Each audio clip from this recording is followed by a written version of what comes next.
to worship a God that is white, representing the white side of the chessboard, is training them to always be in a state of oppression. Now I say you can look at the name Jesus and see who that dude was. Because his name is just us. Just us. That's what exactly about just us.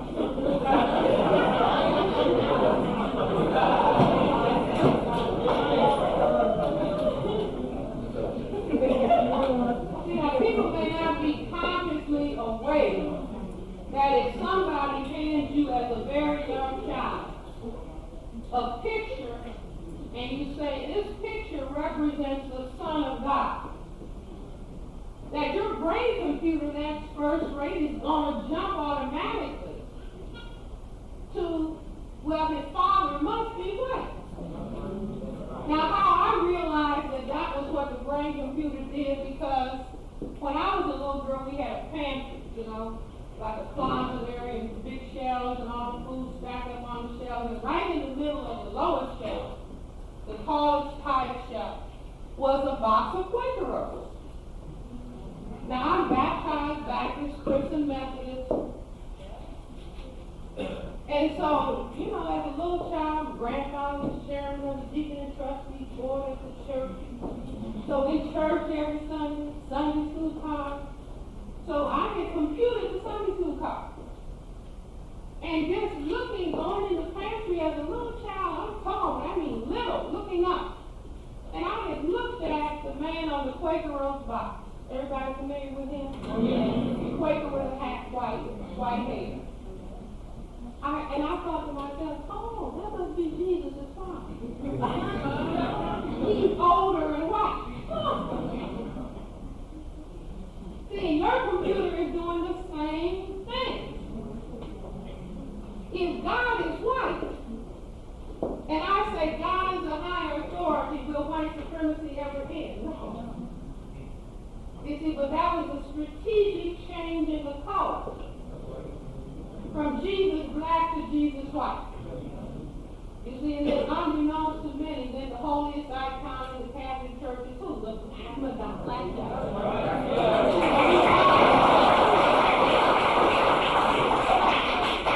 and come out with the programming for the people so that they will remain in oppression. Okay? Let me say quickly to black people. Playing the black side of the chessboard, where it is up to black people. See, black people are the first people on the planet. Everybody gets to that? Yeah. Black is the only color that can create all the other colors. See, coal black can produce an albino mutant blonde hair, blue eyes. How many people remember, maybe some of you are too young, but maybe about, 15 years ago, they found a baby albino gorilla in Spanish Equatorial Africa. How many people remember reading about that? If you want to go and check your National Geographic, you can. Probably 1972, something like that. Okay, they found in Spanish Equatorial Africa a baby albino gorilla because the farmer had, a mother gorilla or an adult gorilla was raiding the banana plantation. So the farmer gets out a gun and kills the adult gorilla, goes up to the adult gorilla, and lo and behold, the female gorilla with a white baby gorilla, platinum blonde hair, pink skin, and blue eyes. So the cry went out, Life magazine had to, they called it Little Snowflake. The world's first white gorilla.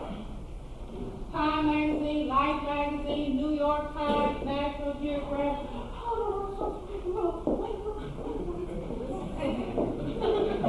What do you think they did with the baby? See, and this is matters of logic, perception and logic. You can read, this is not my invention. They took the baby to a zoo in Barcelona, Spain. And they decided to run a gorilla IQ test.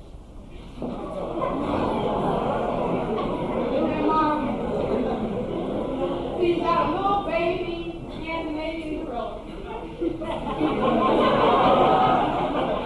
want to get a little black baby gorilla the same age, because obviously one is genetically superior to the other, right? So logic goes. So they set up the little gorilla IQ test. See, if it was up to me, I would say, take the little baby gorilla home, teach it some gorilla manners, help it grow up, right? No, not go and give it an IQ test. So they gave the baby gorilla, they got two, little baby black one, and they had a little white one. So they could find out three things, right? They could find out that the baby white gorilla was superior, or the baby black gorilla was superior, or they were both the same, right? Now, how many people think they found out they were both the same? How many people think they found that the baby white gorilla was smart?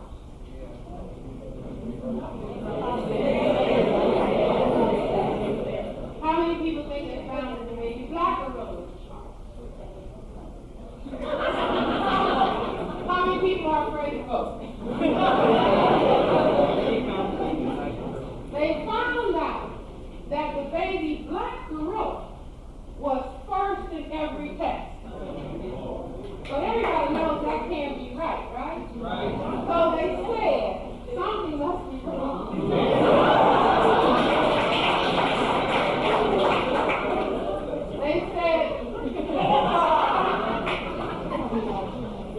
They said that the sunlight must have gotten in the baby white gorilla's blue eyes, so he couldn't see the test. Now this was written up in there, right? You see, because what the baby white gorilla was supposed to be intellectually superior to the baby black gorilla. Now they went further and gave him a mirror test. Put the little baby white gorilla and the little baby black gorilla in front of mirrors and see how they react.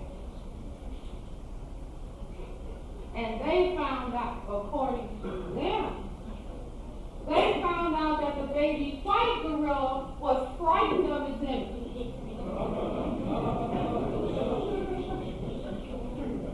And the baby black gorilla just looked in the mirror and started checking his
Why is the meaning of this? Why is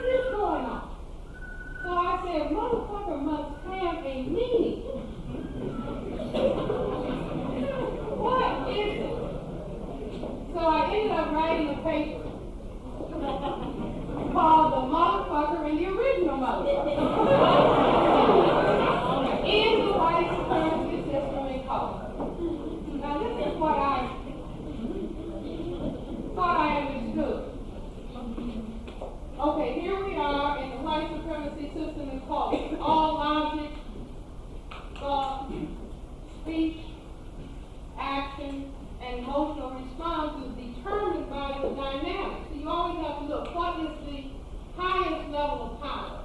And that is determining what happens. All of the language, you see, the very fact that I'm here talking about racism is what? Because of the existence of racism. The reason that large numbers of black people and some white people are here is because of the topic of racism. You see, so my being in Ames, Iowa is because of this. This has generated my talking about it, okay? So I said, okay, there are 5 people categories, and don't ask me how my brain will just, you see, but there are 5 people categories. Man, woman, boy, girl, baby. Under white supremacy, black people say the man is who? See, that's an isolating article. The only man equals the white man.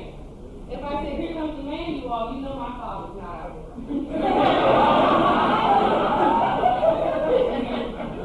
Okay, within the framework of 5 people categories, man, woman, boy, girl, baby, the man equals the white man. That means where power is. So, any other male has 4 choices. Are you with me? Woman, boy, girl, baby. Now we're just on the end of black history, so-called. A very important phase of black history is black men saying, don't call me no boy. Don't demean me. Don't call me no boy. There are black men who are in their graves, grandfathers, uncles, because don't call me no boy. You don't like the boom, you're dead. Okay. So white supremacy at some point said, well, okay, I'm not going to call you boy anymore. You've got 3 choices. Woman, girl, baby. I say until relatively recently, woman and girl were out. Baby. Okay? How many black ladies have called a black man baby in their time? See, tell the truth. Please,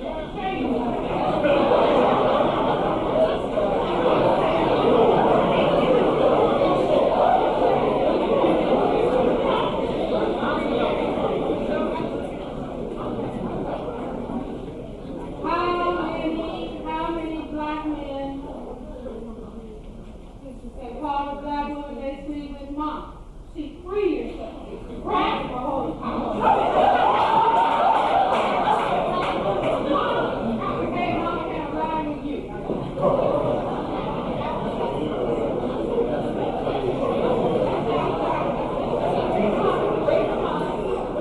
How many black gentlemen have called the place where they sleep a crib? Come on.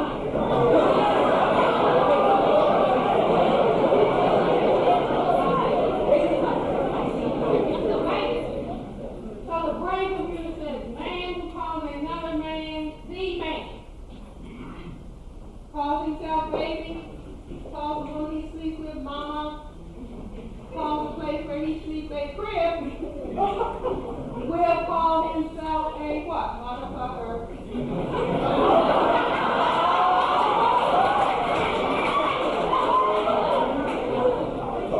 Now, my mother is a retired Chicago public school teacher, right? So she read in Jack, or she heard that I said this in public. I'm an adult. She called me on the top of Francis. I heard that you said. And I said, what, Mother? She said, you know, that's right. My mother has never said it, won't say it. And so I said, Mother, what are you talking about? She said, you know what I'm talking about. And so she said, Maryland farmers. She got the letter, but she was not going to say, Mother. I said, Mother, don't worry. I said, yes, I said it. It's not a bad word. It is a political biological expression, meaning it is derived from the power relationships within the society. So, a baby compared to what? Man is what? Relatively what? Come on, gentlemen. Powerless. See, if somebody says, hey, what's happening? And the black person says, everything's cool when we're under oppression, it can't be right. And so the brain will say, go and speak symbolically and tell the truth. You see, so this term means powerless, relative powerlessness. But the paper I wrote said the motherfucker and the original motherfucker. I said for black men to pick up within this framework that they did not establish, that motherfucker means powerless. There's got to be another motherfucker who is powerless. Who is it? I don't know. You all missed that. I said the shadow. Okay. Human life began in Africa, right? So everybody, black, white, everybody's mother and father is black. Going back in time, and there's no cutoff in knowledge and understanding from the beginning of time. See, that's why they brought black people up from Africa and said mammy, and then nursed the white baby. And why Uncle Ben is still feeding and Aunt Jemima is still feeding. Okay, because of the black relatives, right? So, when the white male has sexual intercourse with the black lady, and the product is colored, that proves that he is genetically powerless, and so therefore he has imposed political powerlessness on the black male. See, if the white male is having sexual intercourse with the black lady, he's having intercourse with his mother and proven to be genetically powerless within that context. Then he imposes political powerlessness that then causes this phrase. Are you all with me?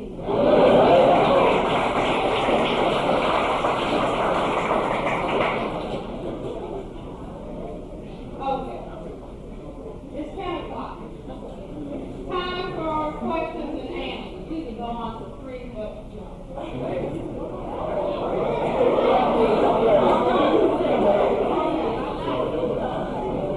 maybe some people need to leave, and so we'll maybe stop for a minute, but don't everybody get up and run and take a break.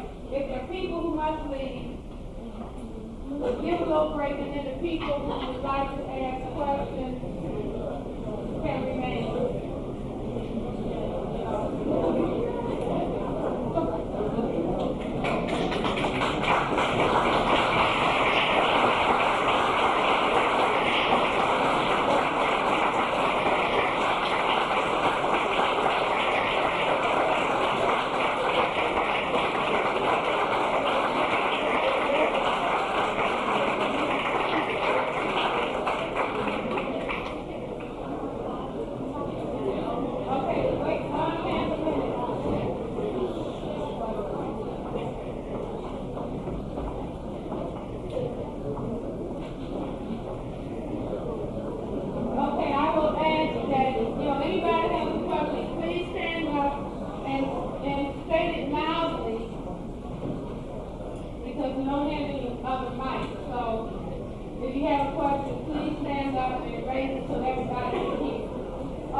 See, now this is not to be mean. People do not select their sexuality. They wake up one morning and either they're attracted to the opposite sex or they're find themselves attracted to the same sex. And as a psychiatrist, I say that there are dynamic reasons that the person has experienced that leads them to that particular behavior in relationship to their gender. Now, according to history, male homosexuality was the dominant form of sexual behavior in Roman Greece. Am I right? Okay, now I say, here we are in Africa. Okay, and here are the small countries of Europe, here's Italy, Greece is over here, this is the Mediterranean. Now these people started coming over into Africa, and they saw all these black people over here. And I guess they also experienced the reality that white could be genetically annihilated. And there was that same comparison going on. If the white gentlemen over here were looking at these gentlemen over here and saying these people are more powerful genetically, then I maintain it would lead to behavior. I am deficient in masculinity. That would cause the brain computer to think penis in the mouth or penis in the anus. No, don't forget this stuff. You know, these are two ends, the opposite ends of the gastrointestinal tract. This is the way the body feeds itself. How many people have experienced, I better get some green. Your body is saying, you know, even looking for vitamin A or something, you will get, you know, a concern about a particular food that the body is emitting. So I say that if there is preoccupation about insufficient masculinity, it will lead to putting semen, male substance, in the gastrointestinal tract. Now, black people in Africa did not have an epidemic of male homosexuality. But once white supremacy's attack begins to develop and knock all the fathers out of the home, so that, for example, in Washington, D.C., you have some schools where no black male child has a father in his home. You see, where male children, because of the preponderance of the female figure, we have young male children, black, who don't know how to stand up and go to the toilet as a man. Now, this has happened over time. This was not the natural condition in Africa. So that if the men are attacked and the fathers are removed, then you will produce this dynamic. I mean, for example, if you had one father out of the home on a block, that's one thing. But when you have all of the fathers out of the home, that is something else. You see, and it makes a difference. If a female, if the baby, a male child, is just being held by grandmother, mother, auntie, and sister, that's quite different than a male child being held by a male arm. How many people think that they can distinguish a male arm from a female arm, whether that arm is black or white, with a blindfold on? You better believe it. See, because males have more bone weight and more muscle mass.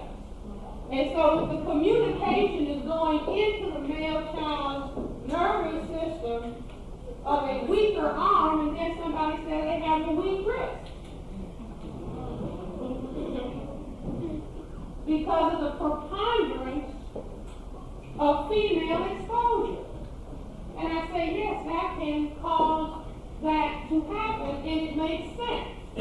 If there is an epidemic of black male bisexuality or homosexuality, and I say that there is a continuum from passivity to effeminization to bisexuality and homosexuality. Okay?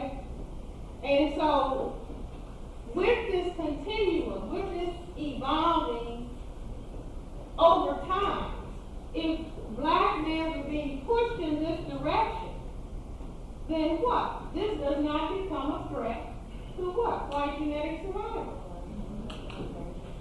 like all roads lead to Rome.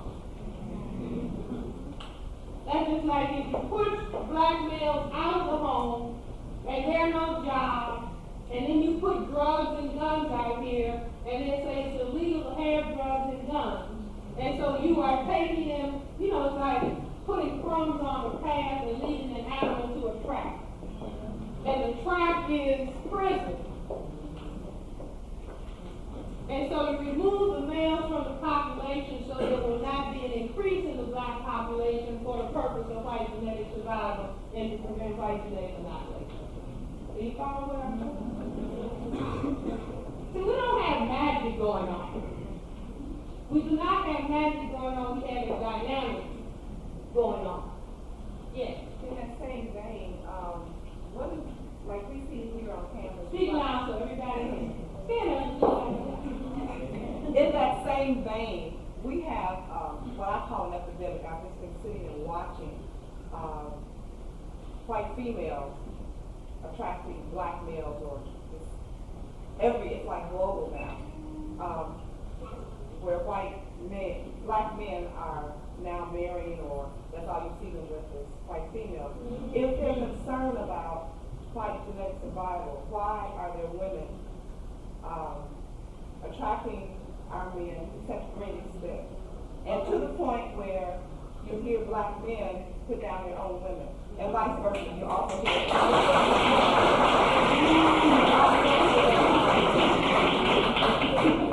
Wait a minute. to a lesser degree, but it's increasing where you hear black women putting down and preferring only white males. And to me, there's a dynamic working here, and nobody seems to want to address it. So from a psychological point of view. Okay. Put the power diagram on the board. In a power construct of white supremacy, what you have coming forth are behavior patterns, no matter how intricate or contradictory they may seem, that lead to white genetic survival. For example, let me just digress. If white females say they're sexist, now I say that, for example, you ask the average black person, who's the dominant parent in the home? Who are they going to say? The mother. See, not the father. So it's not the man oppressing the female in the black home. But the white family situation, the other way around. Why is the white female being held down in the construct? Now, this is not to say that she is not a participant in the maintenance of white supremacy. But why would she be held down and not allowed to do her own thing? I say because she says her ideal mate is tall, dark, and handsome. So if she was allowed to do her own thing, it would lead to white genetic annihilation. Okay, now, what is happening with black people in this same construct? See, I'm predicting right here. There's going to be more and more and more film, more and more pictures in magazines of black ladies with white males and white ladies with black males. You see, in other words, it's going to look like mix it up, and this is fine. This is fine. But I say it'll simply be the army on the white side of the board saying we're going to sacrifice some battalions. And the battalions are going to have the job to confuse the minds of the non-white people. Because those relationships invariably, you see, let's say if a black person and a white person are in bed together, and the topic is white supremacy.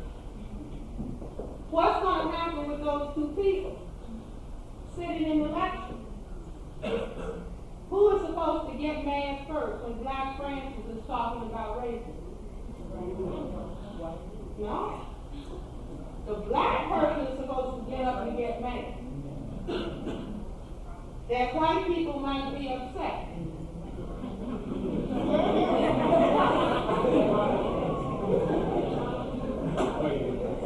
You see, so they are forced into the position of acting against their interests.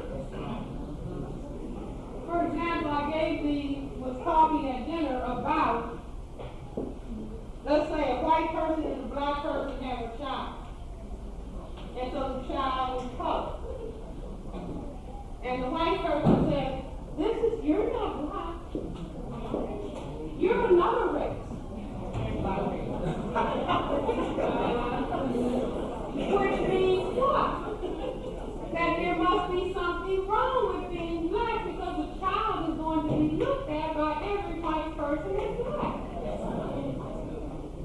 must not be love respecting black.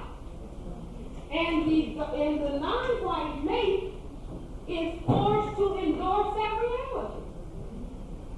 So it's not a situation, you see, it's not a situation of equals, but see, time immemorial, for example, some time ago, a gentleman from India, subcontinent of India, a professor at Johns Hopkins, he heard me on the TV, and he called me up and he said, I don't understand about race.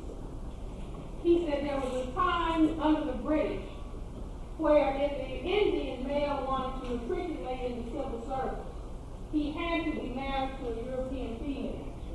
You see, and strategically at different points, maintaining colonialism, you would bring in a number of white females. They could be prostitutes, but you clean them up and you give them to the non-white male. So they would produce a mentally divided class of people. You see, so that the allegiance would be what? To the mother country. And not to, but that person could be used to maintain the colonial power within. So that under the conditions of white supremacy, it produces confusion in the minds of the victims of white supremacy.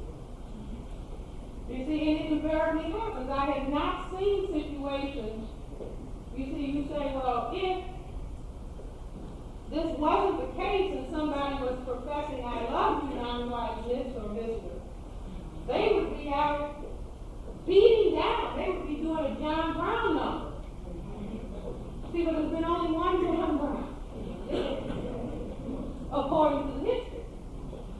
You see, somebody says, it is so odious that I am going to kill white people to stop them from practicing white supremacy during the slavery phase.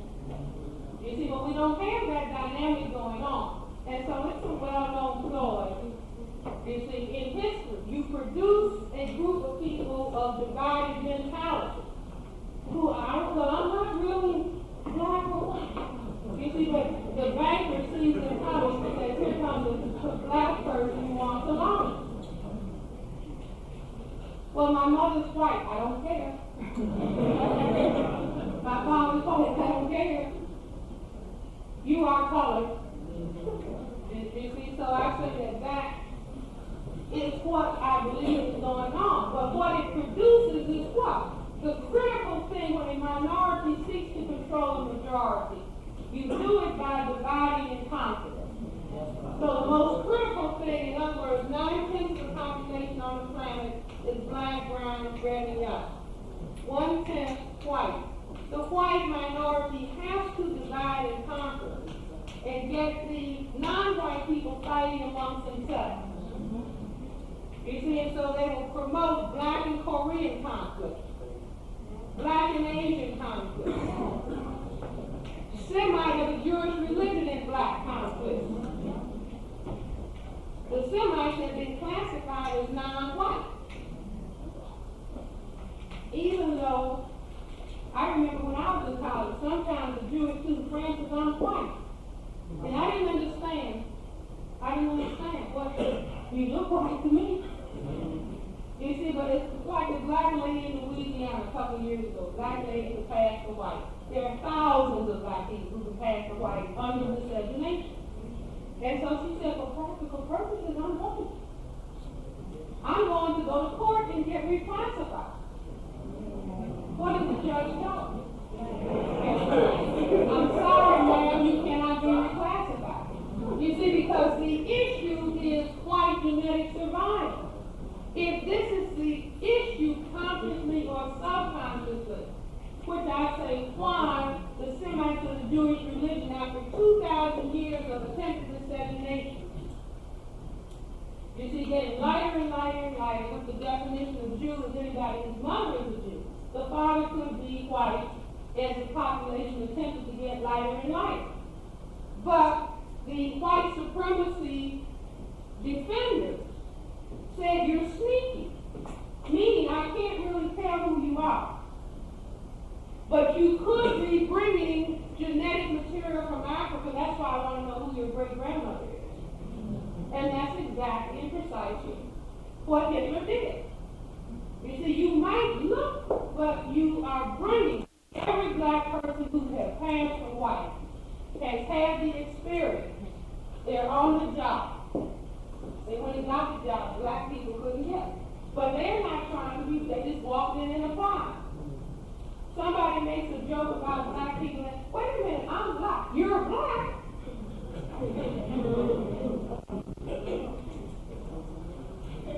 Oh, your job position has been abolished. This is, what? Then you fall into the other category. For example, they were talking at the University of Massachusetts. And I was giving my lecture on racism and white supremacy. So a young lady came up to me, and she said, Dr. Welty, I'm from Palestine. She said, you have all this talk about color. In Palestine, we don't focus on color. I said, it's not a question of what anybody classified as non-white focuses on, it is how you are dealt with. See, how are you dealt with by people who classify themselves as white? And she said, oh. And she said, well, I'm in Europe. She said, people, because see, she looked now as a black person, see, like you're dealing with shades and gradations. So I look at her, I see straight hair, a little bit dark skin, so I might say, wonder if she's Puerto Rican. You see? Or, I don't know where she, but my computer might have said white, right? But she said, when she's in Europe, Europeans will come up to her and say, oh, are you French? Now, what is that? A polite way of saying, what is your racial classification? You see, it would be so interesting to say, are you non-white or are you white? How would that sound to the cafe, right? So when they approach her and say, are you French? What does that force her to do? To say where she's from. So then she said, no, I'm Palestinian. They always say, oh, not oh, but oh, meaning what? You have been placed in your non-white box. And she said she never understood oh, as opposed to the excited welcoming oh. But she didn't understand it before because she was denying that the issue on planet Earth is the issue of color. That's what Boyd said. The problem of the 20th century is the question of the color of life. Yes.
And they both were learning so-called American history. And so our founding fathers, who we dearly love and respect, George Washington and Thomas Jefferson, those were slaveholders. You see, so the white child is learning white supremacy, and the black child is learning to be a victim and to worship the fact that they were enslaved African people. That's what a culture teaches. You see, so I say this is what we have to understand in education. White supremacy is conducted in economic education, independent labor law, politics, religion, sex, and war. You see, so the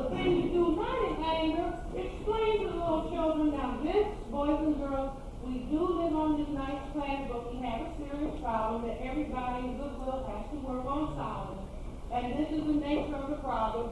Some people are afraid of genetic annihilation, so you might hear nigger, or you might hear whatever, all these negative things. But to understand, what does it mean? What does this video game mean? See, I'm sure you'll be able to go from this room and find thousands of examples that I don't even know about. They're all around. They're every place. Because this is what the culture has been constructed, consciously or subconsciously, to produce in the day. There's somebody in the back, way back. Can you talk real loud on the mic?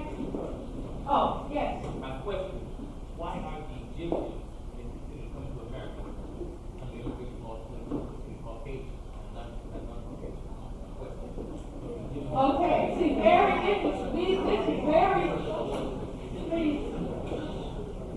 is very, very interesting because a gentleman from Jordan just came up to me. And he said, you know, when I came to this country, they kept saying, you have to be white. And he said, I'm not white. And they said, but you have to be white. You see what I'm saying? So you take the whole northern tier of Africa with the miscegenated people who are just a little bit lighter, and there are thousands of people in the room the same color as those people, but they are classified as white. So they will not join forces with the people who are classified as non-white. You create confusion, but fundamentally you're not confused.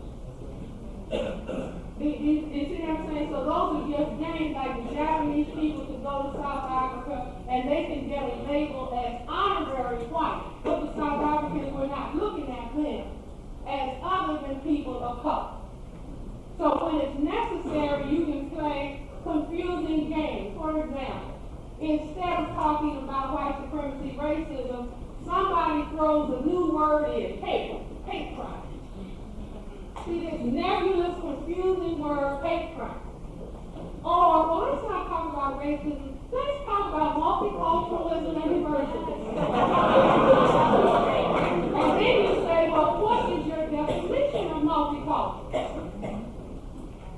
What is your definition of diversity? But that's like throwing a fake ball and trying to make the opponent run in the wrong direction as opposed to proceeding in the right direction. See, you can say multicultural and diversity, white supremacy has not gone away. You see, but the unsuspecting non-white person will jump, well, you see, it's not about, now Dr. Weston only talks about racism, but you see, it's not really about racism, it's multicultural. Yes, sir. Real loud because you're way back.